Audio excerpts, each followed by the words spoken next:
میرے گھر والوں کو مچھلی کھانے کی خواہش ہوئی تو میں بازار گیا اور مچھلی خرید کر ایک مزدور بچے کو ساتھ لیا کہ وہ مچھلی اٹھا کر گھر تک میرے ساتھ چلے۔ چنانچہ وہ میرے ساتھ چل پڑا۔ راستے میں جب اس نے ظہر کی اذان سنی تو مجھ سے کہا، اے محترم، کیا آپ نماز نہیں پڑھیں گے؟ گویا اس نے اچانک مجھے غفلت سے بیدار کر دیا۔ میں نے کہا، ہاں ہاں کیوں نہیں، ضرور پڑھیں گے۔ اس نے مچھلی والا برتن مسجد کے دروازے پر رکھ دیا اور مسجد میں داخل ہو گیا۔ میں نے اپنے دل میں کہا، اس بچے نے برتن کو نماز پر قربان کر دیا تو کیا میں مچھلی قربان نہیں کر سکتا؟ وہ نماز پڑھتا رہا یہاں تک کہ اقامت کہی گئی اور ہم نے جماعت کے ساتھ نماز پڑھی۔ جب باہر نکلے تو دیکھا کہ برتن اپنی جگہ موجود تھا۔ میں نے گھر آ کر یہ واقعہ گھر والوں کو سنایا تو وہ کہنے لگے، اس بچے کو ہمارے ساتھ مچھلی کھانے کی دعوت دے۔ جب میں نے اسے دعوت دی تو اس نے کہا، میں روزے سے ہوں۔ میں نے اس سے کہا، پھر تم ہمارے یہاں روزہ افطار کر لینا۔ اس نے کہا، مجھے آپ کی دعوت قبول ہے، آپ مجھے مسجد کا راستہ دکھا دیجیے۔ میں نے اسے راستہ دکھایا تو وہ مسجد میں جا کر بیٹھ گیا۔ جب ہم نے نماز مغرب ادا کر لی تو میں نے اس سے کہا، اب ہمارے گھر چلیے۔ اس نے جواب دیا، نماز عشاء پڑھ کے چلیں گے۔ نماز عشاء پڑھنے کے بعد میں اس کو اپنے گھر لے آیا، جس میں 3 کمرے تھے، ایک میرا اور میری بیوی کا، دوسرے میں ہماری 20 سال سے معذور بیٹی تھی اور تیسرے میں ہمارا مہمان تھا۔ رات کے آخری حصے میں اچانک کسی نے دروازہ کھٹکھٹایا۔ میں نے پوچھا، کون ہے؟ تو آواز آئی، میں آپ کی بیٹی ہوں۔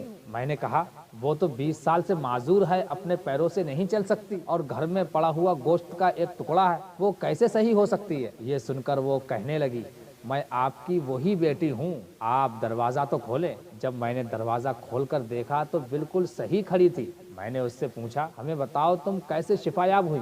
تو اس نے بتایا کہ میں نے آپ کو اس مہمان کا بھلائی کے ساتھ ذکر کرتے ہوئے سنا تو میرے دل میں یہ بات آئی کہ میں اللہ تعالیٰ کی بارگاہ میں اس کا وسیلہ پیش کروں کہ وہ میری تکلیف دور کر دے۔ لہٰذا میں نے عرض کی، یا اللہ، تیری بارگاہ میں ہمارے اس مہمان کی عظمت کا صدقہ میری تکلیف دور فرما اور مجھے عافیت عطا فرما۔ یہ دعا کرتے ہی میں سیدھی کھڑی ہو گئی جیسا کہ آپ مجھے دیکھ رہے ہیں۔ یہ بات سن کر میں اپنے مہمان کی طرف گیا، دروازے پر آیا تو اس کو بھی بند پایا۔ یہ سننے کے بعد حضرت سید معروف کرخی رضی اللہ تعالی عنہ نے ارشاد فرمایا، ہاں واقعی اولیاء کرام رضی اللہ تعالی علیہم اجمعین میں چھوٹے بڑے سبھی ہوتے ہیں۔ یہ ایک شخص نے حضرت معروف کرخی رضی اللہ تعالی عنہ کو یہ واقعہ سنایا۔ اس حکایت سے جہاں یہ معلوم ہوا کہ نیک لوگوں کے وسیلے سے مانگی جانے والی دعائیں قبول ہوتی ہیں، وہیں اس بچے کا ذوق نماز اور شوق عبادت بھی معلوم ہوا کہ اس نے اپنے کام کاج چھوڑ کر نماز کو ترجیح دی اور اذان کی آواز سنتے ہی نہ صرف خود نماز کے لیے مسجد میں چلا گیا بلکہ اس شخص کو بھی نماز کی دعوت دے کر اپنے ساتھ مسجد لے گیا۔ افسوس صد افسوس، جیسے جیسے ہم زمانہ رسالت سے دور ہوتے جا رہے ہیں، نمازوں کے معاملے میں ہماری سستیاں مسلسل بڑھتی جا رہی ہیں۔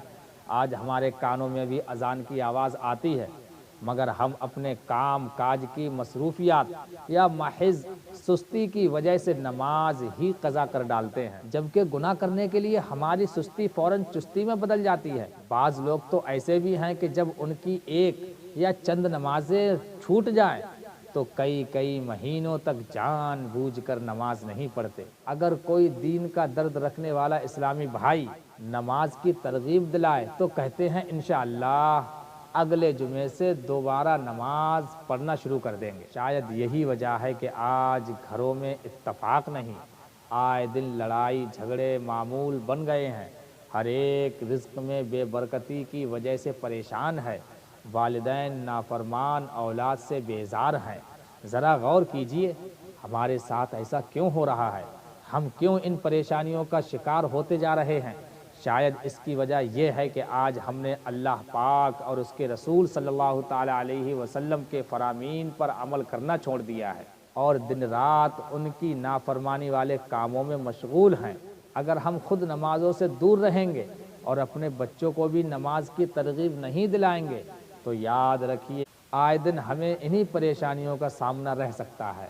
کسی شاعر نے کیا خوب کہا ہے، جو کچھ ہیں وہ سب اپنے ہی ہاتھوں کے ہیں کرتوت، جو کچھ ہیں وہ سب اپنے ہی ہاتھوں کے ہیں کرتوت، شکوہ ہے زمانے کا نہ قسمت کا گلہ ہے، دیکھیں ہیں یہ دن اپنی ہی غفلت کی بدولت، سچ ہے کہ برے کام کا انجام برا ہے۔ واقعی ہمارے گھروں میں پریشانیاں، بیماریاں، لڑائی جھگڑے اور تنگ دستی نے جو ڈیرے ڈال رکھے ہیں، اس کی وجہ اللہ تعالیٰ اور اس کے پیارے حبیب صلی اللہ تعالیٰ علیہ وسلم کے احکامات کی خلاف ورزی بھی ہو سکتی ہے۔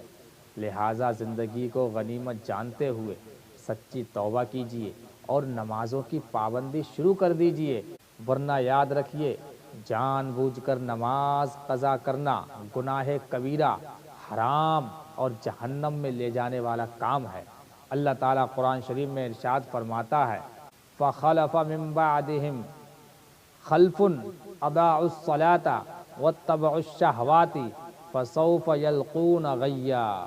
تو ان کے بعد ان کی جگہ وہ ناخلف آئے جنہوں نے نمازیں گوائیں، ضائع کیں، نمازوں کو قضا کیا اور اپنی خواہشوں کے پیچھے بھاگے، تو عنقریب دوزخ میں غی کا جنگل پائیں گے۔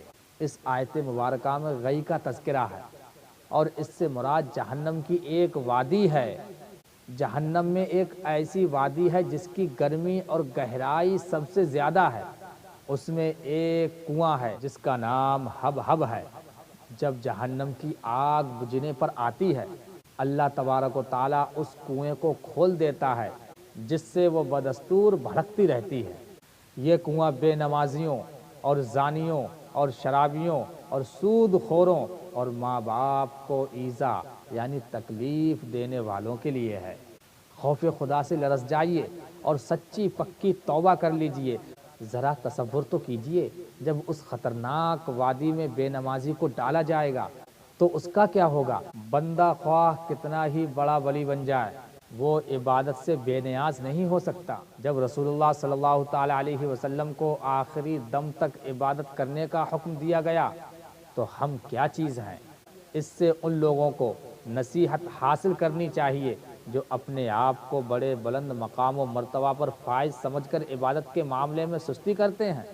انہیں غور کرنا چاہیے کہ وہ کہیں شیطان کے خفیہ اور خطرناک وار کا شکار تو نہیں ہو گئے، کیونکہ شیطان نے ایسے واروں کے ذریعے بڑے بڑے مشائخ کو گمراہ کیا ہے، اور اسی وار کے ذریعے اس نے ولیوں کے سردار غوث پاک شیخ عبد القادر جیلانی رضی اللہ تعالی عنہ کو بھی بہکانے کی کوشش کی ہے۔